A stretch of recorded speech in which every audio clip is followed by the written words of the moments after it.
পাকিস্তানিদের চিহ্নিত করে তাদের দেশে পাঠানো হোক, এই দাবিতে এদিন হুগলি বিজেপির 3টি সাংগঠনিক জেলার নেতৃত্বে চুঁচুড়ার ঘড়ির মোড়ে সকাল 11টা থেকে দুপুর বেলা পর্যন্ত চলে এক ধর্ণা অবস্থান বিক্ষোভ। এদিনের এই ধর্ণা অবস্থান বিক্ষোভ কর্মসূচিতে উপস্থিত ছিলেন বিজেপির হুগলির 3টি সাংগঠনিক জেলার 3 সভাপতি গৌতম চট্টোপাধ্যায়, সুমন ঘোষ এবং সুশান্ত বেরা। পাশাপাশি উপস্থিত ছিলেন বিজেপির রাজ্যসভার সাংসদ তথা মুখপাত্র শ্রমিক ভট্টাচার্য। এছাড়াও উপস্থিত ছিলেন বিজেপির রাজ্য সম্পাদক দীপাঞ্জন গুহ, ওবিসি মোর্চার প্রাক্তন সভাপতি রাজ্য সভাপতি স্বপন পাল, বিজেপির হুগলি সাংগঠনিক জেলার 2 প্রাক্তন সভাপতি সুবীর নাগ, তুষার মজুমদার। এছাড়া বিজেপির হুগলি জেলার 2 বিধায়ক বিমান ঘোষ, মধুসূদন বাগ, বিজেপির সাধারণ সম্পাদক সুরেশ সাউ সহ বিজেপির অন্যান্য নেতানেত্রীরা।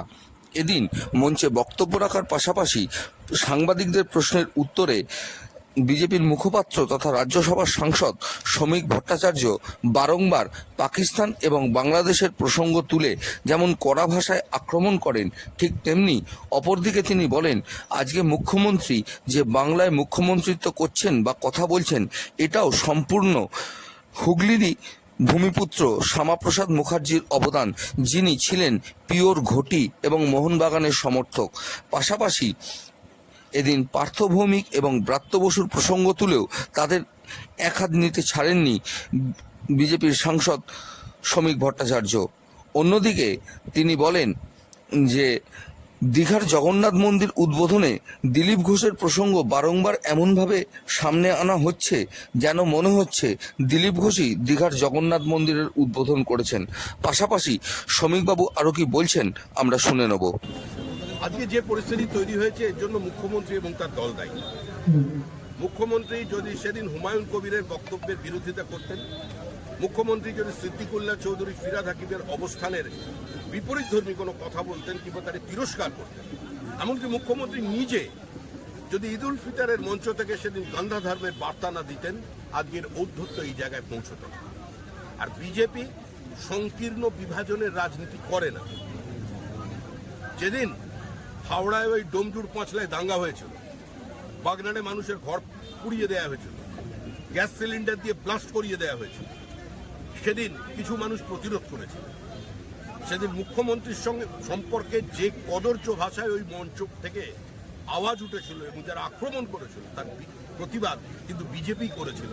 একজন মহিলার বিরুদ্ধে, একজন মুখ্যমন্ত্রীর বিরুদ্ধে এই শব্দ আক্রমণ করছে যে ভাষায়, এটাকে বিজেপি সমর্থন করে না। তো এই ঔদ্ধত্য আজকে এদের এই জায়গায় পৌঁছেছিল মুখ্যমন্ত্রীর জন্য। মুখ্যমন্ত্রী বলতে পারবেন হিন্দুদের কোনো মঞ্চে গিয়ে যে যারা ওখানে পাথর ছুঁড়েছিল, যারা এটাকে দারুল হার্ব বলছে, তাদের ধর্ম নিয়ে একটা শব্দ উচ্চারণ করতে পেরেছেন কোনোদিন? যারা মাদ্রাসায় গিয়ে দিনের পর দিন এই শিক্ষা দিচ্ছে যে দারুল হার্বটাকে দারুল ইসলাম বানাও, মুখ্যমন্ত্রী এ নিয়ে কোনো বক্তব্য রাখবেন? কোনো হিন্দুদের জমায়েতে বলে দেখান মুখ্যমন্ত্রী, সব পারবেন না। সুতরাং এটা চলবে না। বাংলার সংখ্যাগরিষ্ঠ মানুষ একটা ঐক্যবদ্ধ, নিজের নিরাপত্তার স্বার্থে। যে মাটিতে মুখ্যমন্ত্রী বসে কথা বলছেন,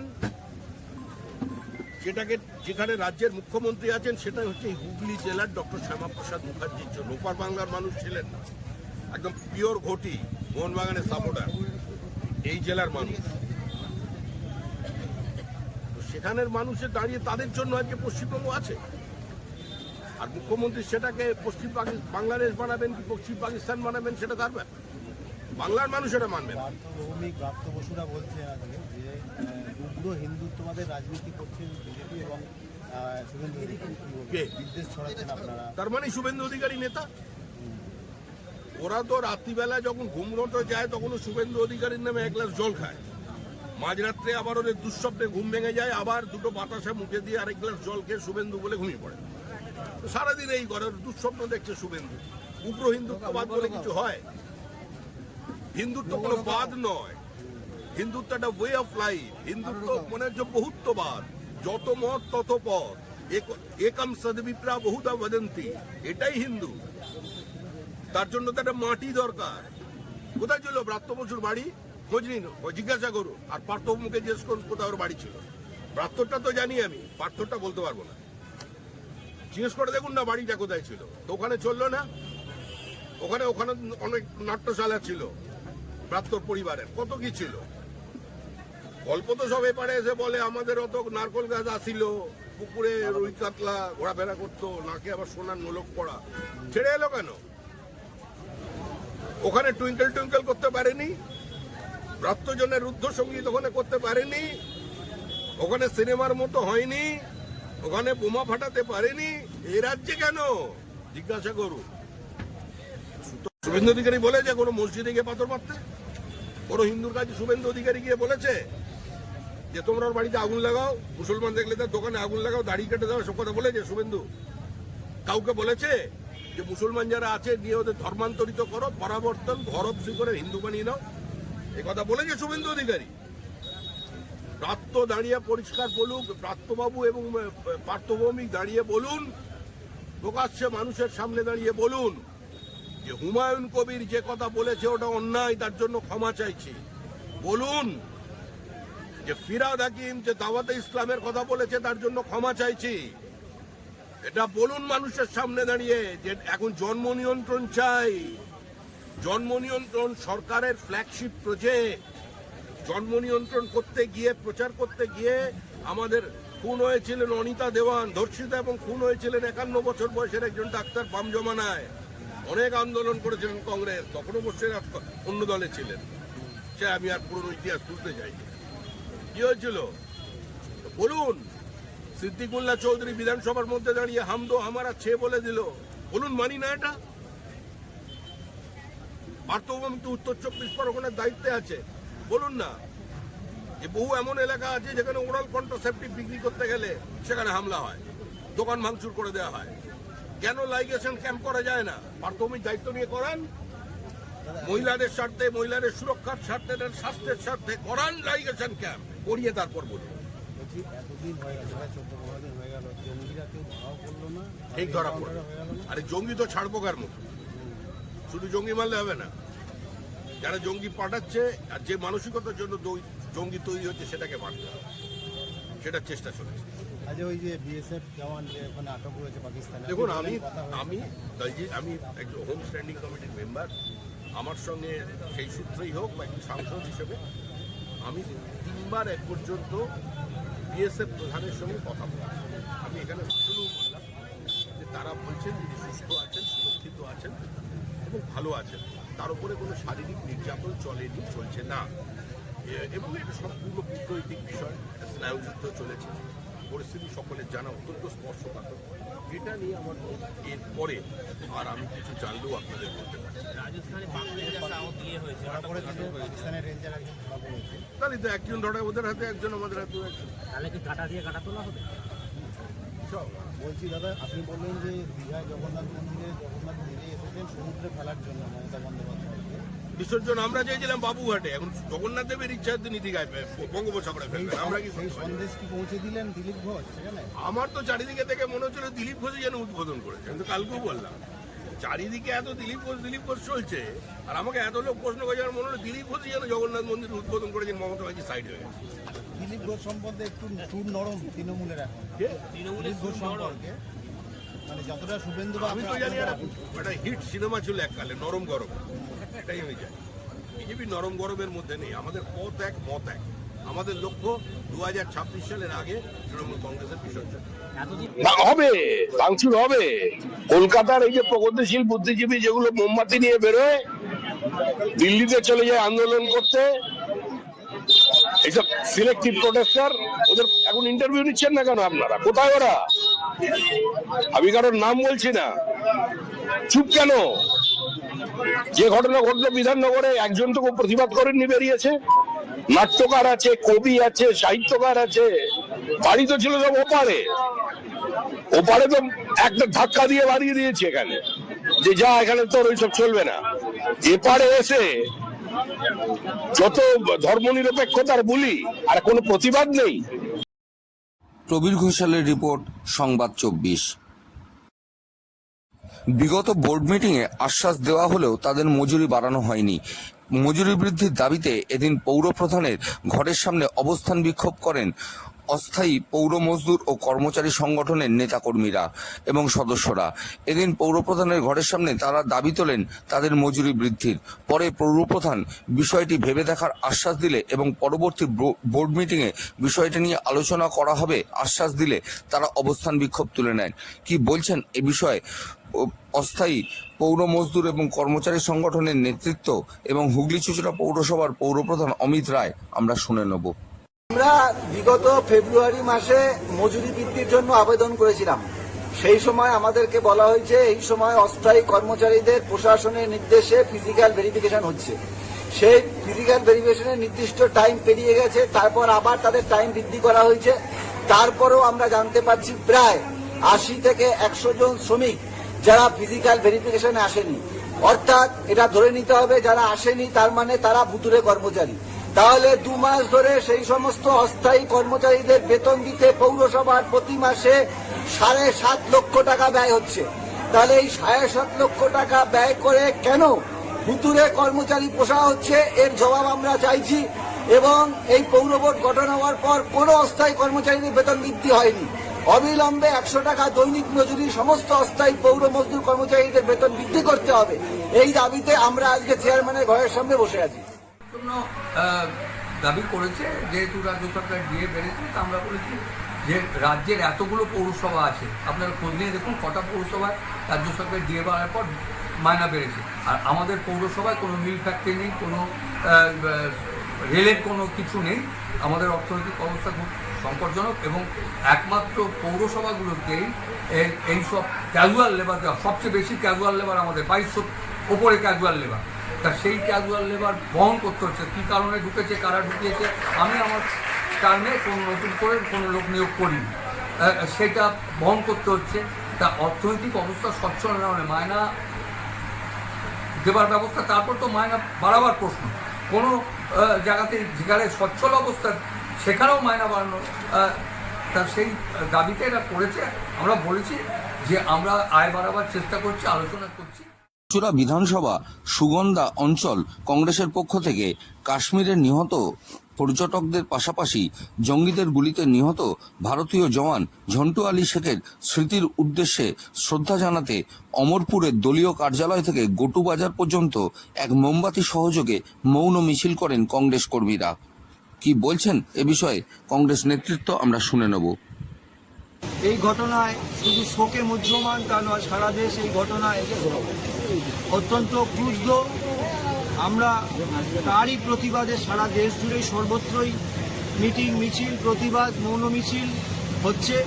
তা আমরা সেরকমই একটা আজকে মৌন মিছিলের আয়োজন করেছিলাম আমাদের সুগন্ধার দিল্লি রোড আমাদের পার্টি অফিস ইন্দিরা ভবন থেকে আমরা মৌন মিছিল আয়োজন করেছিলাম।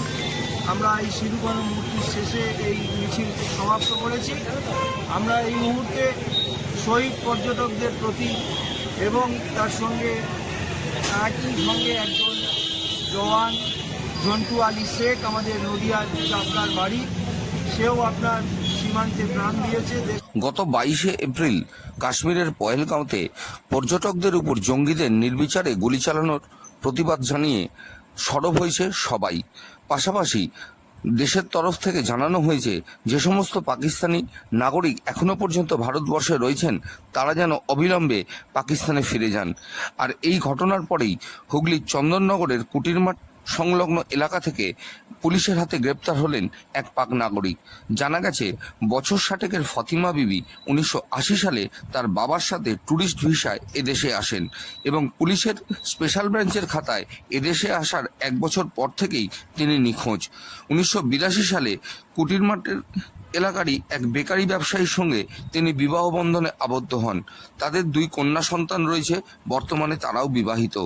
হঠাৎ করে এইভাবে তাকে পুলিশ গ্রেপ্তার করায় পাক নাগরিক হিসেবে চিন্তায় রয়েছেন তার পরিবার থেকে আরম্ভ করে আত্মীয় স্বজন, এমনকি পাড়া প্রতিবেশীরাও চাইছেন আইনি জটিলতা কাটিয়ে তাকে অবিলম্বে মুক্তি দেওয়া হোক।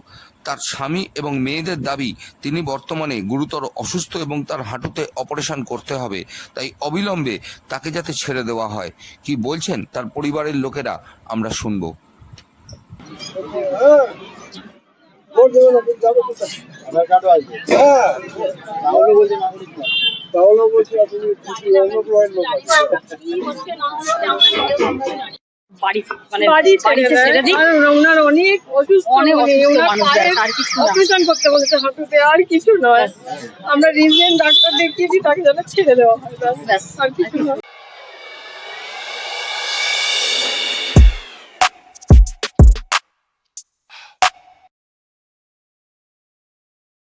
ওয়াকফ বিল নিয়ে বিরোধীরা সংখ্যালঘুদের ভুল বুঝিয়ে বিভ্রান্তি তৈরি করার চেষ্টা করছে, তাই বিজেপির সংখ্যালঘু মোর্চার পক্ষ থেকে ওয়াকফ সংশোধনী জনজাগরণ অভিযান কর্মসূচি নেওয়া হলো। হুগলি চুঁচুড়া মল্লিক কাশিম হাটের কাছের একটি লজে রাজ্য বিজেপি সংখ্যালঘু মোর্চা এবং হুগলি জেলা বিজেপি সংখ্যালঘু মোর্চার পক্ষ থেকে একটি অনুষ্ঠানের আয়োজন করা হয়, ওয়াকফ সংশোধনী জনজাগরণ অভিযান। সেখানে উপস্থিত ছিলেন বিজেপির সংখ্যালঘু রাজ্য মোর্চার সভাপতি চার্লস নন্দী, পুরসুরার বিধায়ক বিমান ঘোষ, বিজেপির হুগলি সাংগঠনিক জেলার সভাপতি গৌতম চ্যাটার্জি, সম্পাদক সুরেশ সাউ, প্রাক্তন সভাপতি তুষার মজুমদার সহ বিজেপির অন্যান্য নেতাকর্মীরা। এ বিষয়ে কি বলছেন চার্লস নন্দী আমরা শুনে নেব। বিষয়টা কি যে এটা পীড়িত সমাজে, মুসলিম সমাজে যারা পিছিয়ে পড়া মানুষ, যারা পীড়িত, শোষিত এবং বঞ্চিত, তাদের জন্য এই ওয়াকফ সংশোধনী আইন। তাহলে এখন মূল প্রশ্ন যেটা আপনাদের মনে দাঁড়াবে যে তাহলে এই যে মুসলিম দলনী, আপনারা যেন অনেকে বলেন মুসলিম দলনী মমতা, তাহলে এত দাঁড়ানো কেন? কেন চুঁচুড়ার ঘুটিয়া বাজার শাস্ত্রী স্মৃতিসংঘের উদ্যোগে এক স্বেচ্ছায় রক্তদান শিবির ও স্বাস্থ্য পরীক্ষা শিবির অনুষ্ঠিত হয়ে গেল।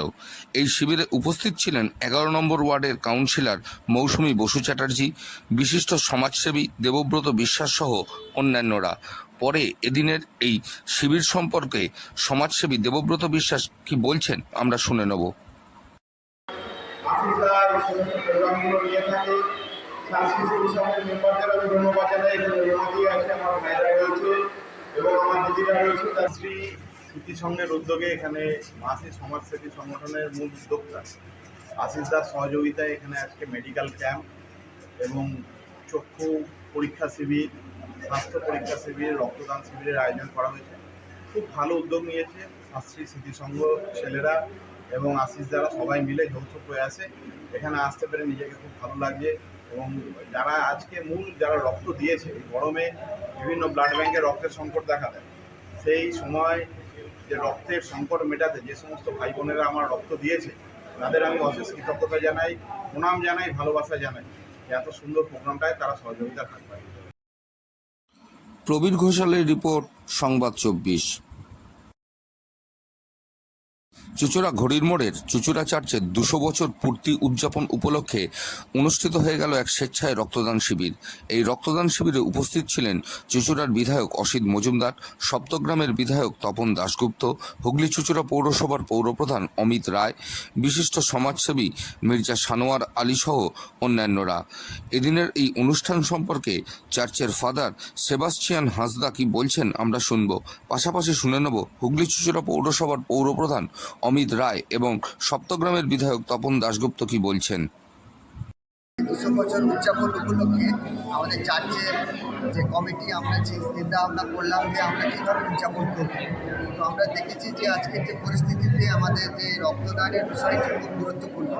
তো এই রক্তদান এবং free health check up camp, সর্বধর্ম সমন্বয়, অঙ্কন প্রতিযোগিতা, ফুটবল ম্যাচ, টুর্নামেন্ট এগুলো করার উদ্দেশ্যের মধ্যে আমাদের দ্বিতীয় যে বিষয়টি রয়েছে সেটা হচ্ছে রক্তদান। তো আমাদের যুব সমিতি যারা আছেন তাদেরকে আমরা উৎসাহিত করি এবং মহিলা সমিতির মায়েরা তারা উৎসাহিত হন। তো ওনারা সবাই মিলে এটা উদ্যোগটা নিয়েছে এবং এটাতে আপনাদের সকলের সহযোগিতা, মানে কীভাবে বিশিষ্ট ব্যক্তিগণ যারা এসেছিলেন আজকের দিনে তাদের সকলের সহযোগিতায় এবং রক্তদাতাদের সহযোগিতায় সুন্দরভাবে উদযাপন করতে পারছি, তার জন্য সকলকে ধন্যবাদ জানাই। স্যার একটু এই চিনসুরা এর আগে বহু বছর আগে একবার হয়েছিল, এই চার্চের তখন এসি ছিল না, তখন একজন পাদ্রীবাবু ছিলেন রেভারেন্ড বিশ্বজিৎ বিশ্বাস মহাশয়, উনার সময় একবার রক্তদান শিবির হয়েছিল। তারপরে বহু বছর পরে আমাদের এটা সম্ভব হয়েছে। তার কারণ এই চিত্রা চার্চের 200 বছর উপলক্ষে এখানকার ফাদার সেবাস্টিয়ান হাজরা ইনি এই উদ্যোগ গ্রহণ করেন এবং এটা একটা নজির তৈরি হচ্ছে, সাক্ষ্য বহন করছে সেই রক্তদান শিবির এখানে এসে। তাছাড়া আপনারা সবাই জানেন যে বাইবেলের একটা প্রধান বাণী, সেটা হচ্ছে ডান হাতে দান করলে বাঁ হাত জানতে পারবে না, সেটাই কিন্তু প্রকৃত দান। সেই দানটাই হচ্ছে কিন্তু রক্তদান, তার প্রকৃষ্ট উদাহরণ। এটা দারুণ কাজ। আমি 40 বছর পলিটিক্স করছি, অ্যাকচুয়ালি আমরা দেখিনি যে কোনো চার্চ রক্তদান করেছে। এই ফাদারকে আমি আন্তরিক কৃতজ্ঞতা জানাই, যেখানে একটা বড় রক্তদান করছে। এবং এখানে আমাদের চেয়ারম্যান অমিত আছে, আমাদের চঞ্চল আছে লায়ন্স ক্লাবের প্রেসিডেন্ট, এছাড়া 13 নম্বর ওয়ার্ডের কাউন্সিলর আছে জয়দেব সিআইসি। ফাদার সারা বছরই প্রোগ্রামের মধ্যে থাকে, ভালো কাজ করে। আর আপনারা জানেন যে 4 মাস রক্তের অত্যন্ত ক্রাইসিস, বিশেষ করে এই মাসটা খুব ক্রাইসিস। মে, জুন, জুলাই এই 3টে মাস খুব ক্রাইসিস। যারা রক্ত দিচ্ছেন তাদের আমি কৃতজ্ঞতা জানাচ্ছি, কৃতজ্ঞতা জানাবো, ভাষা আমার নেই। কিন্তু আজকে সায়েন্সের যুগে এখনো মানুষ রক্ত দিতে ভয় পায়। যেন আমাকে যদি বলেন 2 দিন বাদে দিতে, আমি যেরকম হাসপাতালে প্রায় শুই, রক্ত না থাকলে আবার গ্রুপ মিললে পরে আমি শুয়ে যাই। এটা একটা আলাদা কাজ, যেটা ঈশ্বরের ডাইরেক্ট আশীর্বাদ পাওয়া যায়। আর নিজের রক্ত যারা দিচ্ছে তারা তো মনের দিক থেকে অনেক বড়। তারা বলছে যে আমার শরীর থেকে রক্ত আমি দিচ্ছি মানুষের জন্য, সেবার জন্য। এটা তো মহৎ কাজ, ঈশ্বরকে সবার মতো। আর ডাক্তার রক্ত দিয়ে তাদের শুভেচ্ছা যারা আজকে অনেক এখানে আসবে, অমিত শাহ এসছেন, ভালো। ফাদারকে আমি কি বলতে চাচ্ছি। প্রবীর ঘোষালের রিপোর্ট, সংবাদ 24। চুঁচুড়া টাউন ক্লাবের অনূর্ধ্ব-10 শিক্ষার্থীদের মধ্যে হাউস লিগ অনুষ্ঠিত হয়ে গেল। 4 দিন ধরে চলা এই হাউস লিগের এদিন ছিল ফাইনাল খেলা। কি বলছেন এ বিষয়ে ক্লাবের সম্পাদক ইন্দ্রনীল চক্রবর্তী, পাশাপাশি কি বলছেন ক্লাবের প্রাক্তন খেলোয়াড় তথা বর্তমান কোচ অমিত শর্মা বা ক্লাবের অন্যতম সদস্য অভিজিৎ বিশ্বাস, আমরা শুনে নেব। আমাদের এটা আন্ডার 10 আমরা প্রতি এজ ভিত্তিক আমাদের টুর্নামেন্ট হয়। এটা আজকে যেটা হচ্ছে সেটা হচ্ছে আন্ডার 10 আমাদের হাউস লিগ। আমাদের 4টে টিমের খেলা। আমরা আমাদের যে স্টুডেন্ট আছে আন্ডার 10 তাদের 4টে টিমে ভাগ করেছি। ভাগ করে আজকে 4 দিন ধরে টুর্নামেন্টটা হচ্ছে। আজকে এখন ফাইনাল খেলা চলছে।